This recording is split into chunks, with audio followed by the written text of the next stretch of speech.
Olá, amigos. Mais uma vez, Jeremias e eu temos a felicidade imensa de estar compartilhando com os nossos colegas alguns ideais no que diz respeito à função do dízimo, de acordo com o que nós estudamos, o que nós entendemos, e percebemos que é um assunto muito pertinente nos dias de hoje, que muitas pessoas gostariam mesmo de ouvir uma opinião diferente do que são acostumadas a ouvirem. E nós nos propomos, através desse diálogo entre nós, aqui no nosso espaço chamado Papo Cristão, conversar abertamente, sem ofender nenhum credo, nenhuma crença e nenhum princípio. É apenas uma conversa livre de pessoas que se sentem livres mesmo para expressar o que pensam. Certo. Eduardo, o que você entende aí, para que servia o dízimo no Antigo Testamento? Queria que você fizesse esse comentário aí, bem rápido. O dízimo no Antigo Testamento, ele tinha duas funções básicas. A primeira função era a função de manter a estrutura religiosa judaica, através dos sacrifícios, daqueles rituais de adoração a Deus. E a segunda função do dízimo era amparar aos levitas e às viúvas, aos pobres, ao estrangeiro. Ele tinha uma função social naquela época. Uhum. Então, era basicamente isso, né? Era a função do dízimo. Ele foi instituído, na verdade, na lei que foi dada a Moisés, mas já tem uma menção do dízimo antes da lei, lá quando se faz referência que Abraão deu o dízimo a Melquisedeque. O que significa isso? Isso já é um mandamento, o dízimo está acima da lei, isso é algo para a gente compreender que o dízimo deve ser dado, porque ele é anterior à lei ou não? Bom, para aqueles que defendem o dízimo como uma instituição baseada na lei, buscam referências de fato dentro da lei. Mas se surge alguém que diz que o dízimo não deve ser praticado porque a lei ela foi de fato abolida, então quem se contrapõe a esta ideia busca essa referência de Abraão dando o dízimo antes da lei.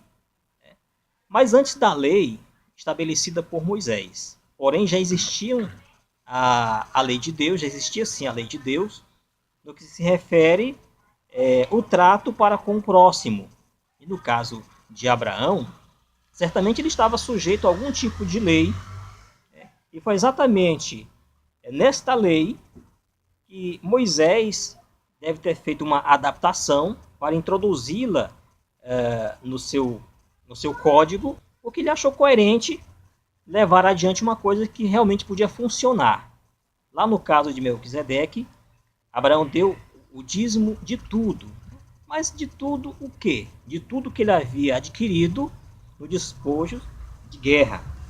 Ele havia lutado para defender a vida do seu sobrinho Ló, e na volta, ao passar pela cidade onde estava o rei, Melquisedeque, que era chamado rei de Salém, ele deu aquele dízimo.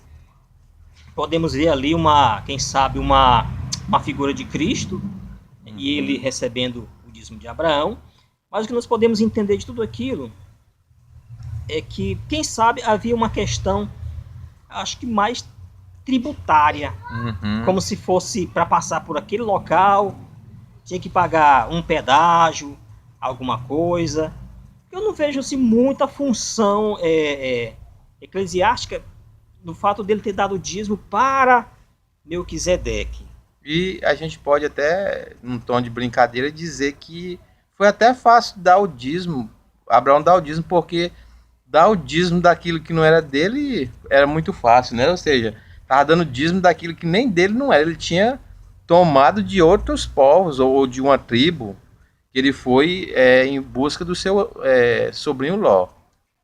Então, e agora voltando aqui para a questão do dízimo, nós não estamos aqui questionando, isso é bom que se saiba, a questão das contribuições. Nós estamos aqui apenas colocando ou querendo levar as pessoas para uma reflexão de como fazer isso de uma forma livre, de uma forma coerente, de uma forma convicta.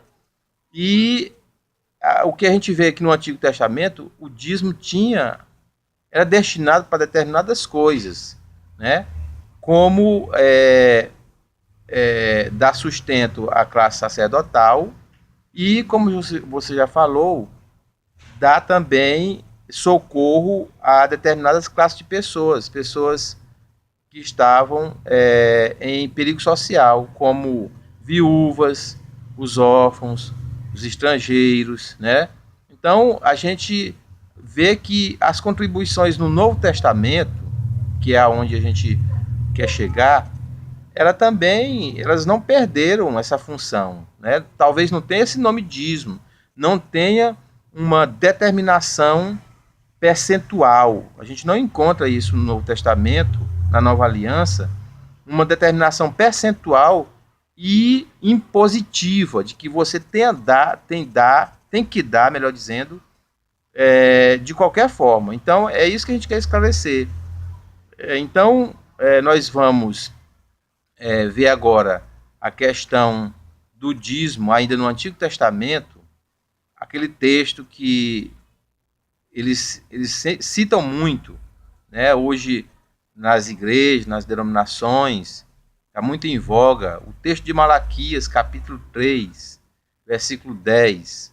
A gente vai até ler, para ficar bem claro, para a gente fazer aqui uma reflexão, procurar entender o contexto, por que Malaquias falou daquela forma, se isto vale para nós hoje, né? Se nós devemos atender aquela repreensão de Malaquias ou nós temos outra orientação de outro homem que escreveu o Novo Testamento, no caso Paulo. Certo. Então, Malaquias, capítulo 3, versículo 10, texto muito conhecido, e nós vamos tentar entender de uma outra maneira, fora da convencional, essa questão Malaquias. Então, trazei todos os dízimos à casa do tesouro, para que haja mantimento na minha casa. E depois fazei prova de mim, diz o Senhor dos Exércitos, se eu não vos abrir as janelas do céu e não derramar sobre vós uma bênção tal que dela vos adivinho a maior abastança. Que dela vos adivinha a maior abastança. E por causa de vós, repreenderei o devorador, para que não vos consuma o fruto da terra e a vide no campo. O fruto da terra e a vide no campo vos não será estéril, diz o Senhor dos Exércitos. Acho que até aqui tá bom. Né? Certo. Então, Eduardo, qual o contexto desse texto aí que Malaquias exorta os israelitas a trazer todos os dízimos e oferta à casa do tesouro? Que contexto era esse?